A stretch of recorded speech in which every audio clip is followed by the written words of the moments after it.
So, Sean, I would like to ask you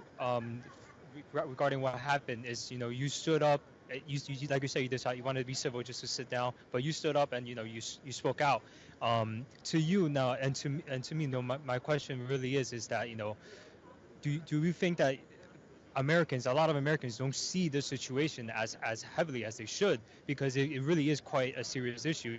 of seeing that the DOJ being weaponized by the Chinese Communist Party, and seeing how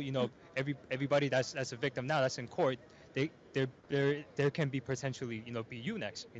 just because we have such a large amount of people that is already being compromised by the Chinese Communist Party within our own government. Right. So here's the thing that I think a lot of people need to understand, and why this needs to matter so much to just regular, ordinary citizens, and why the case of Miles Guo particularly is something that we need to pay attention to. If we're going to go out and yell and scream and protest and go to all these hearings and talk about the things that are going wrong in our country, if we're going to talk about it loud, what we're hoping is that people who are in our justice system is hearing us, so that they can defend us and do something legislatively. That's what we're hoping could do. But if we allow things like what happened to Miles Guo to happen, and what we're seeing in this hearing right now, if we allow that to happen, and we allow them to politicize and weaponize the DOJ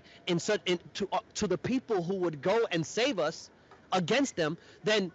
they're always going to win. No matter how much we fight on the outside, we're never going to win, because the people who would hear us and change the legislation, when it becomes convenient for the people who are in power and who are being paid by the CCP, who is behind so much of all of the things that are wrong in our country and around the globe, they're the dark hand in everything wrong. In almost everything wrong globally, they're the dark hand, and it goes back to the CCP. And now it's in our government, and these people are being paid off and weaponizing our justice system against their enemy, raising up